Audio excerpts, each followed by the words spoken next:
Are you thinking about buying a home in a foreign country, especially Mexico, and you might be a little bit scared? Well, you're not alone. I was there too. Now, my wife and I did it, and I'm going to walk you through several things that'll hopefully make you feel a lot better about the process. And not just that, make you feel safe and excited and ready to start your new journey. And I'm going to tell you my personal story and all the things I learned along the way after the intro.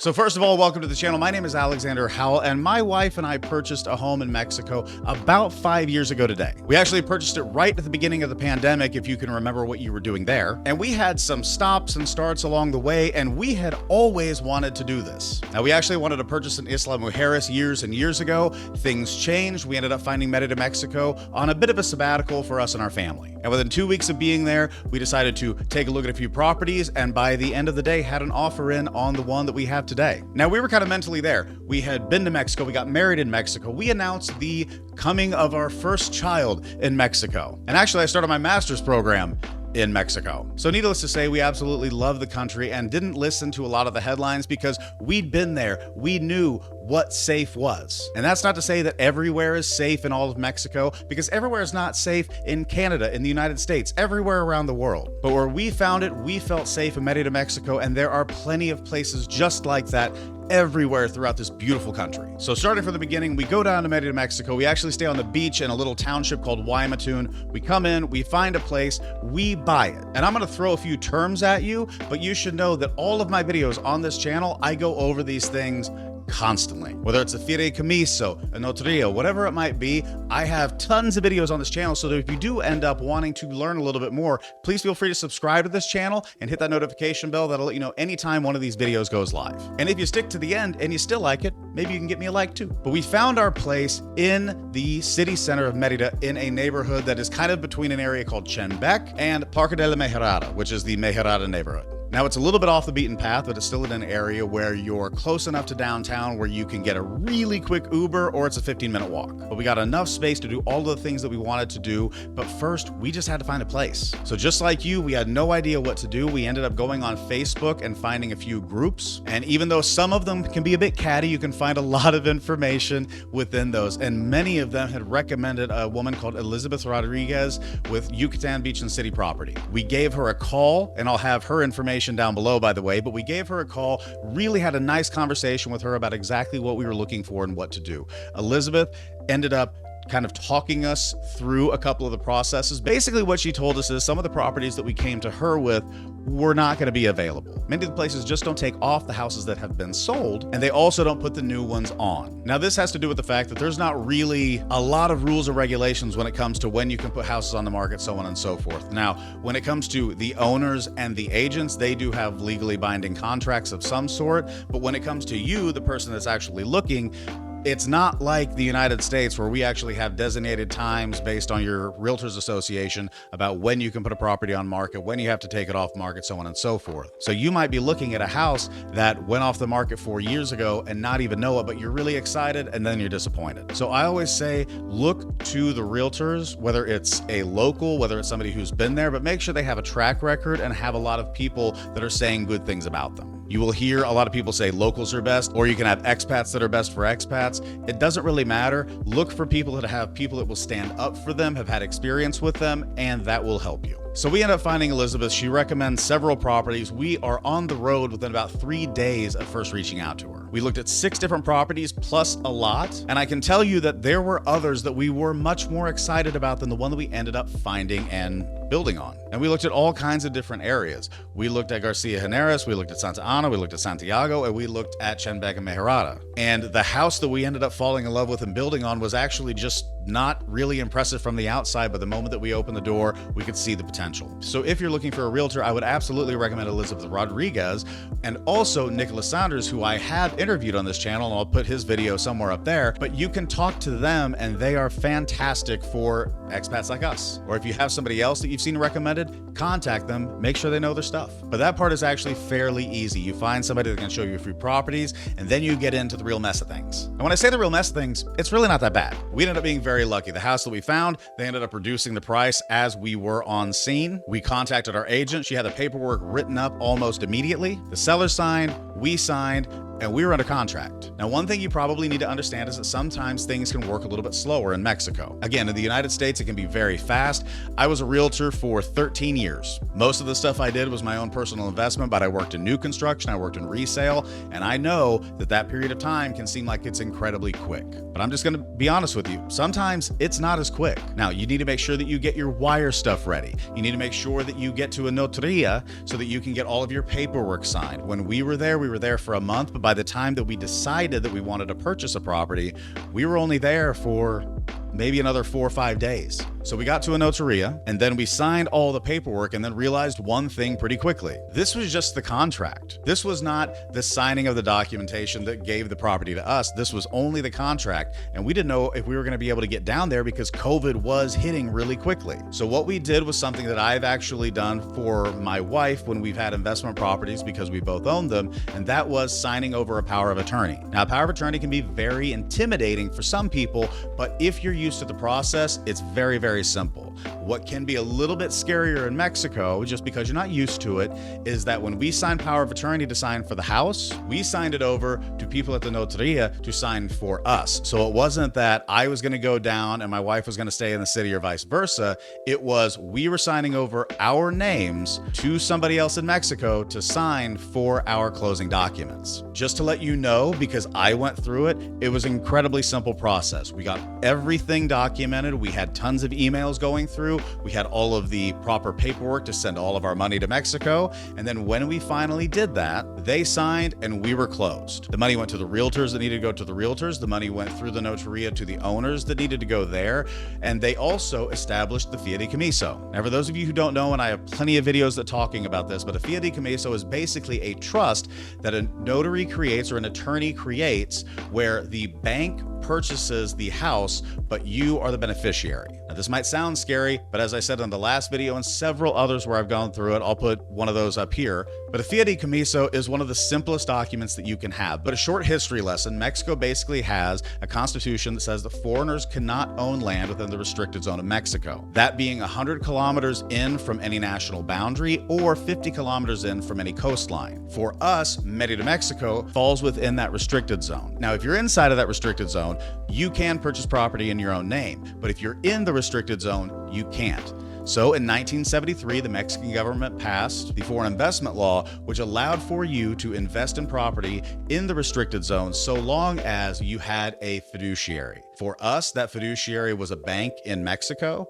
They set everything up. We basically pay them about 550 USD every year, which is kind of like property tax or insurance, however you want to balance it. And then once that is paid, that is our trust. That trust lasts for 50 years. And just in case you're wondering, yes, it is fully renewable after 50 years for another 50 years. And yes, it can be inherited. So our children or our trust in the United States will inherit that asset if something happens to my wife and I within the next 50 years, or I guess 45 at this point. It can be intimidating, it can be scary, but it honestly shouldn't be. This is how every foreigner has to own their asset unless they are married to a Mexican citizen or they have a corporation, which is something I'm not even going to go into because I'm not smart enough to understand it. But I can tell you that people that own property within the restricted zone own it through a fideicomiso. But please, please, please contact an attorney that is used to dealing with fideicomisos and can explain this to you further, as I am not an attorney, accountant, or otherwise. I'm just a guy on YouTube trying to help you out. Now, when we got this document, just so you know, it was both in Spanish and English, so you could read through each side and understand it. If you need to, feel free to ask for that. It is something that pretty much every notaria will give you, but sometimes if you see it in Spanish, just ask for a copy that you can read through in English if that's more comfortable to you. Notaria 11 or Notaria Once, which is the one that we use, and I highly recommend, and I'll try to put their information down below as well.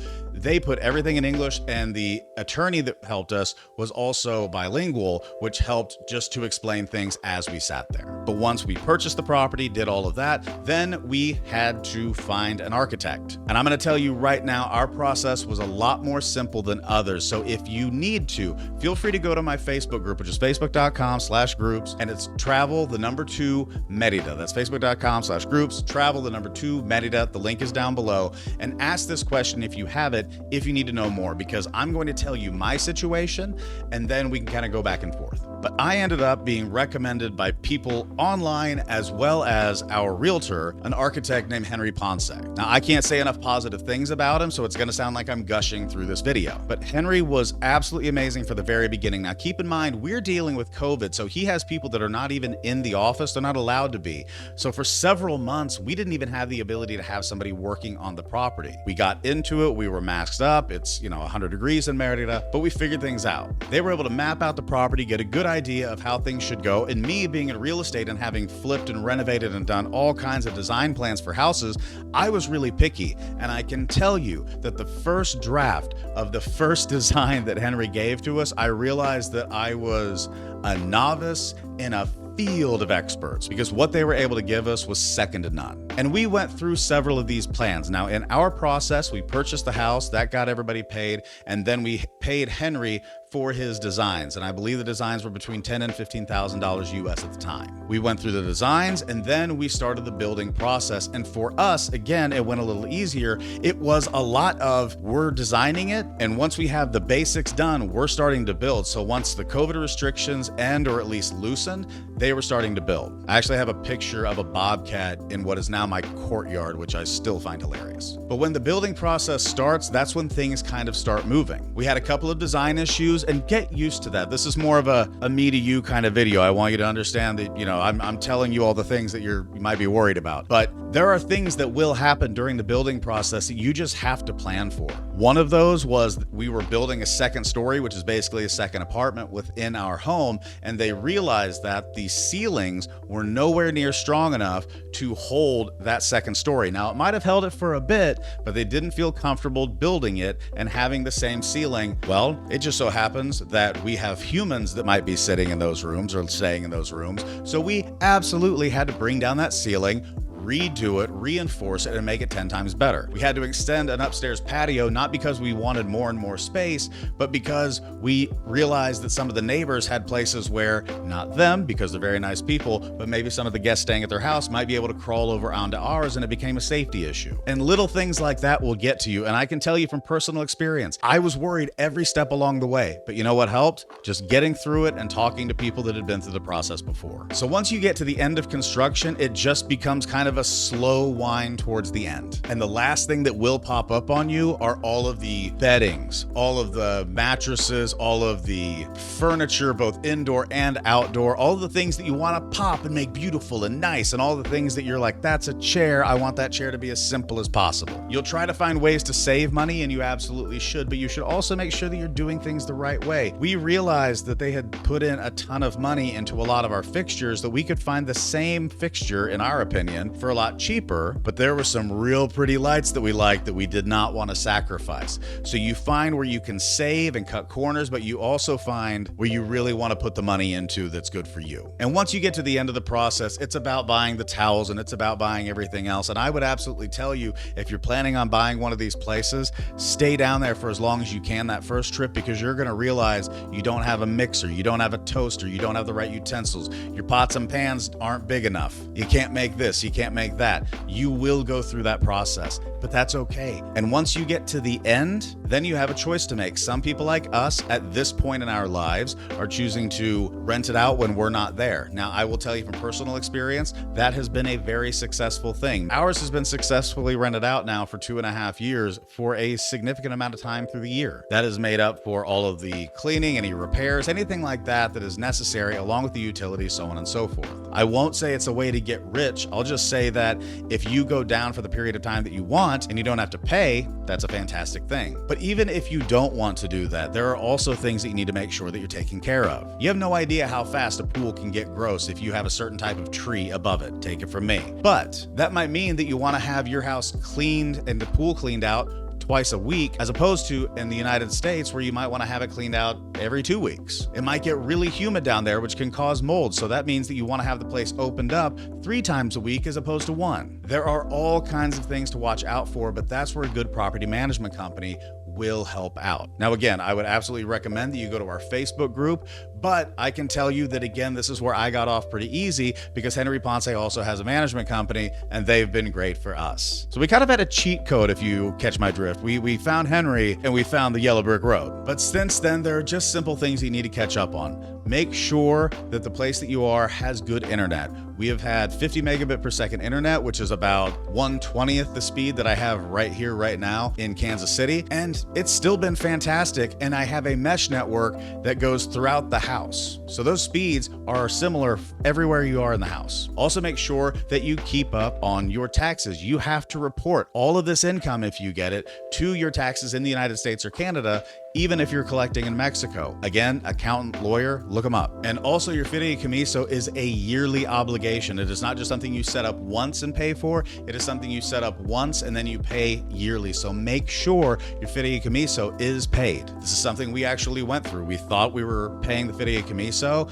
We realized we were about a year behind. Luckily, they were awesome. We dealt with it, paid them, and that was just a part of it. But even we, who thought we had everything figured out, didn't get that done. And luckily, no problems. They just, had us pay a fine or something. But at the same time, don't get yourself into that situation. It's not very fun. And always, always, always feel free to ask questions of your property management company. Know where your gas comes from. Know where your electric comes from. Know how you're getting water to the property. Know all of these things. And if you have any questions, by the way, feel free to comment those questions down below. I know we're into this video. This isn't one of my short videos. This is a long video because the entire idea is to make sure that you are comfortable with exactly what you're getting into when you're purchasing in a foreign country. And to be fair, Mexico doesn't make it this easy, streamlined process, but I've bought and sold houses in Kansas City on both the Kansas and Missouri side for coming up on 18 years now, and nothing is a streamlined process. But there can be a language barrier there. There can be other issues. Make sure that you get Google Translate. Make sure that you find connections that can help you out and can answer your questions. Because if you are somebody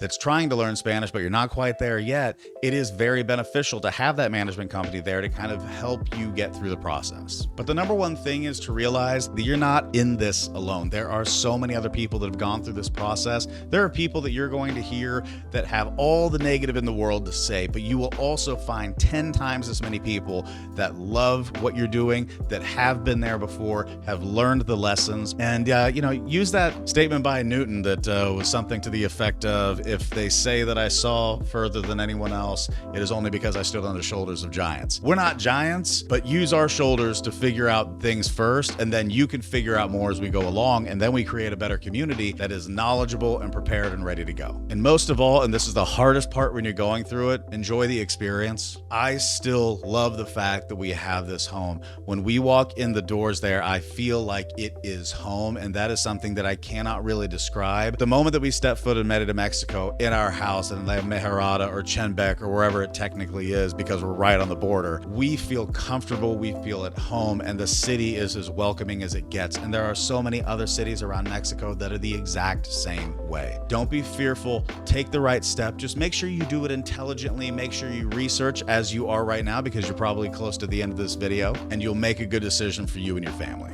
So again, my name is Alexander Howell. Please feel free to contact me at any of the stuff down below. I have a text line, I have social media, all that kind of stuff. And coming soon, maybe a design or two here and there. But feel free to do that. Enjoy the video. I hope you did. Feel free to subscribe and all that stuff that I said before. Like the video, and as always, peace.